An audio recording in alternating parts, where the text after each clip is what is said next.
Говорит и показывает Нерюнгри. Третья республиканская спартакиада по зимним видам спорта сегодня пересекла свой экватор.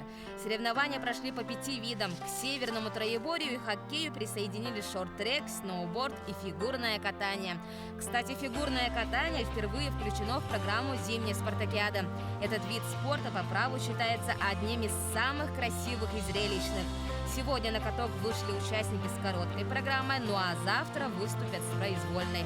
Алдана, что у вас сегодня интересного? А у нас в Нерюнгри, как обычно, основные соревнования проходят в лыжном центре. И сегодня утром его трассы были отданы самому популярному в России зимнему спорту – биатлону. Ну а после обеда лыжной гонкой завершили свои состязания многоборцы. В Нерюнгри мы болеем за хоккеистов из Алдана. Были ли атаки ворот сборной Якутска?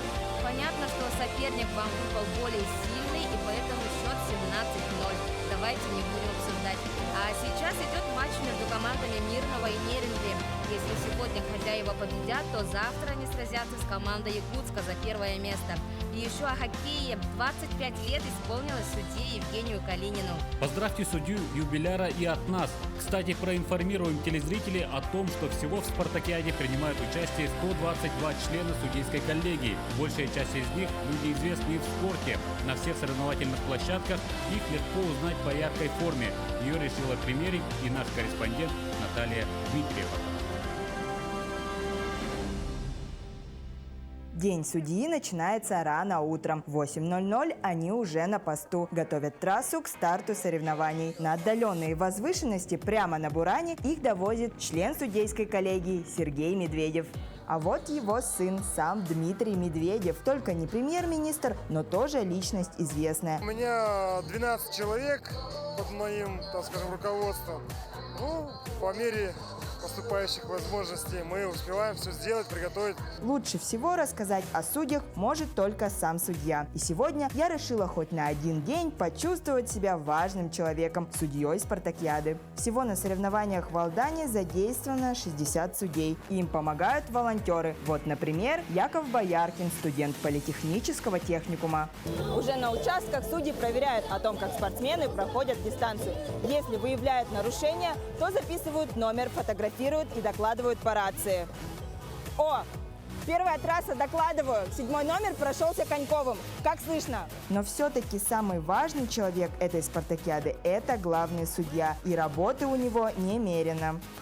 С утра я проверяю, во-первых, вместе со старшим судьей по виду спорта, например, по лыжным гонкам трассу, с начальником трассы, проверяю стартовый городок.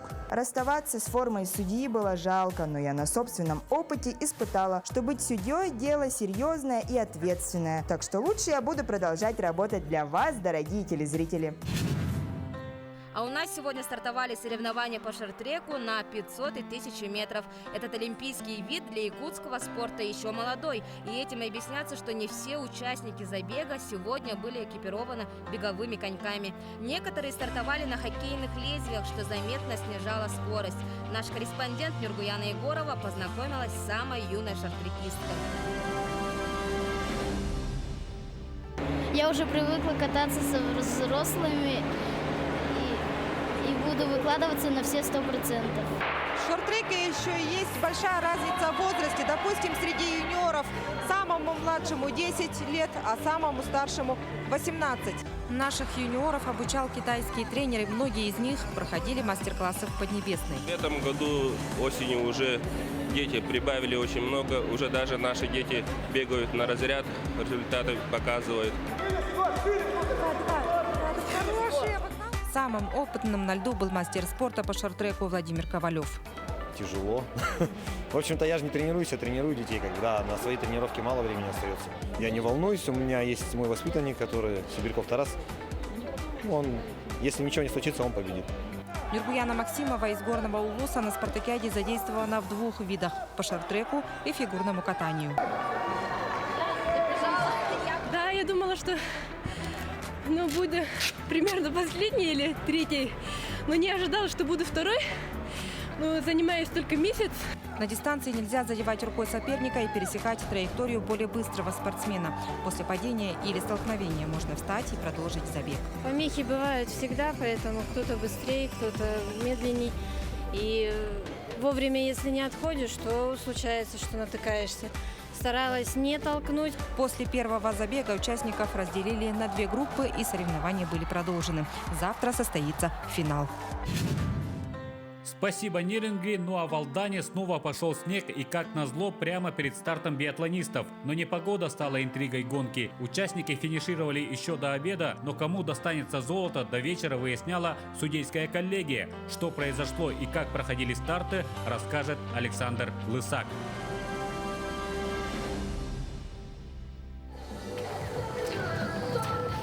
Около 80 спортсменов вышли сегодня на лыжню, чтобы посоревноваться в биатлоне. География участников обширная, около 2 десятков районов и несколько городов Якутии. Каждый бежит по трассе, не жалея сил. Мужчины бегут 10 километров, девушки 7,5. На дистанции их ждет 2 огневых рубежа. Мишени нужно сбить из 2 положений – лежа и стоя. Биатлон в Якутии только набирает обороты, поэтому еще не у всех спортсменов есть винтовки. И организаторы спартакиады, чтобы уравнять всех участников без исключения, решили выдавать оружие на стрельбище. Чем больше промахов спортсмен допускает, тем дольше ему придется бежать. 1 промах – 1 штрафной круг. Этим биатлон и непредсказуем. Лидеры меняются каждую секунду, но фавориты есть всегда. Команды Алдана, команды Нерюнгри, Мирного, Якутска. Они более подготовлены. Все участники стартовали с 30-секундным интервалом. Среди мужчин первым до финиша добрался нерюнгринец Николай Тупицын. Надышался, и все, и стрельба не пошла. Пришлось ногами отрабатывать. Очень тяжело. Спустя несколько часов выясняется, что парень не пробежал 1 штрафной круг. В итоге первое место досталось Кириллу Головачеву из Алдана. Золотую медаль среди женщин завоевала Анюта Попова из Якутска. В биатлоне все зависит от спортсмена. Тебе нужно не только быстро бегать, но и хорошо стрелять. Однако самое главное – это твое желание быть всегда первым и не отступать. Ваша биатлонная гонка Алдан подтвердила, что спортивная интрига может долго сохраняться и после финиша. А у нас в Нерюнгри состоялся решающий заключительный этап северного троеборья – прыжки через нарты. И там были зафиксированы личные рекорды.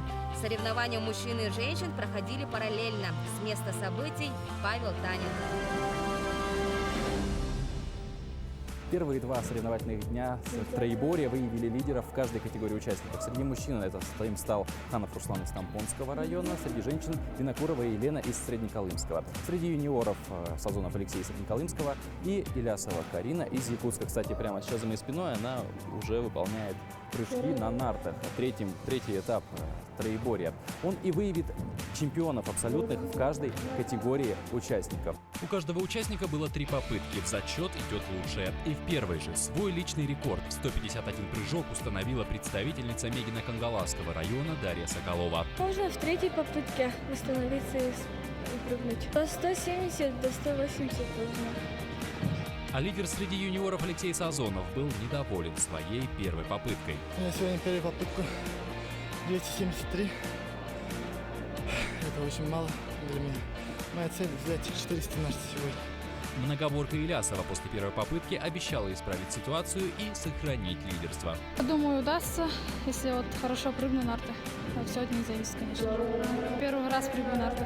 Но сохранить лидерство Карине не удалось. По итогам прыжков она спустилась на 3-е место общего зачета. Чемпионом по троеборью среди юниорок стала анабарская спортсменка Элеонора Тупина. Алдан, у вас ведь тоже сегодня последний день в зимнем многоборье?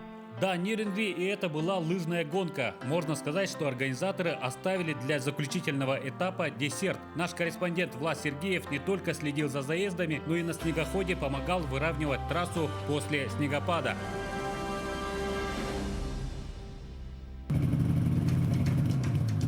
Только что завершились биатлонные баталии. Сейчас мы с товарищем Юрием будем готовить трассу для не менее жаркой и интересной лыжной гонки. По итогам 2 предыдущих этапов многоборья единоличным лидером являлась команда Нерюнгри, опережавшая сборные Чурапчинского и Алданского районов. Лыжная гонка являлась последним шансом улучшить свое турнирное положение. Так как снег сегодня на улице не очень влажный, мы используем парафин с низким содержанием фтора. Ну что ж, эти лыжи полностью готовы для гонки. Прошу. Первыми на старт вышли мужчины, которые, как и юноши, оспорили пальму первенства в дистанции 3 километра. А вот женщины и девушки выявили победительниц по итогам забега на 2000 метров. Стремление показать наилучший результат порой оборачивалось перенагрузкой организма. К счастью, здоровье спортсменов находилось под пристальным наблюдением медицинской бригады. Но за время спартакиады с 26 числа у нас порядка 10 обращений, скажем, за медицинской помощью. Из них травмы, незначительное количество.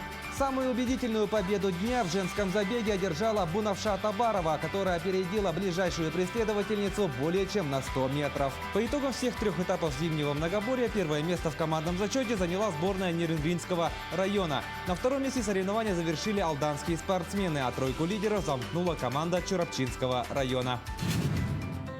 3, 2, 1, марш! Алдана, у нас стартовали соревнования по сноуборду. Любопытно, что некоторые участники, заявленные в стартовом протоколе до спартакиады, никогда не становились на доску, как вот эта представительница Мегина Кангаласского улуса. Для первого раза нормально. Вчера только встали на сноуборд. Нормально. Можно прокатиться. Чем еще ознаменовался первый день сноубординга, знает Розалия Борисова. Первая спортсменка уже на старте не удержалась на борде. Вторая через несколько метров после старта пропустила вешку и была дисквалифицирована. Боевой настрой у спортсменов как могли поддерживали болельщики. Увереннее всех в своей очереди ждал самый юный участник, 12-летний Юра Самойлов. На борде он стоит 6 лет. Я готов победить всех. А вот сильнее всех волновались дебютанты. Оказалось, что, например, Вячеслав Тарабукин сегодня впервые в своей жизни стал на борт. Так стоять уже могу, но на поворотах уже как-то не получается все равно. Как-нибудь ползком, наверное, доеду до финиша.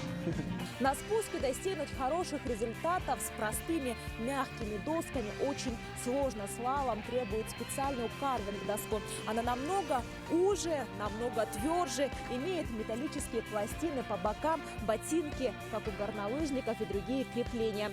И стоит такой комплект как минимум $1000. На таких специальных досках сегодня катались представители лишь 3 районов. Спортсмены уверены в своем превосходстве. Мы готовы, на самом деле, порвать всех, мягко говоря. Да, на жестких досках. Но трасса ошибок не прощала. Любое неправильное движение стоило спортсменам как минимум лишних секунд. Вторую попытку попробуем. Хорошо отъехать. Нормально, мне кажется, для новичка. Ноги трясутся. Я просто впервые в жизни вообще участвую на соревнованиях. Завтра спортсмены встретятся на сноуборд-кроссе и начнутся спуски на выбывание. И еще несколько слов о фигурном катании. Сегодня 34 спортсмена показали короткую программу, большую часть которой сопровождали якутские мотивы со звуками хомуса. Кроме того, использовали музыку из известных кинофильмов и мультиков. Главный критерий оценки не столько точность выполнения элементов, а создание образа. Нерюнгри, объясните, почему задержали начало выступлений фигуристов? Дело в том, что на час позднее приземлился самолет из Москвы, на котором летела главная судья соревнований, двукратная чемпионка СССР, двукратный призер Европы Наталья Лебедева. Да, без судей старты невозможно, и их работу во время спартакиады трудно переоценить. Привет, Якутия, привет, Алдан, привет, Спартакиада. За здоровье спартакиады. Привет, Якутия, привет, Спартакиада.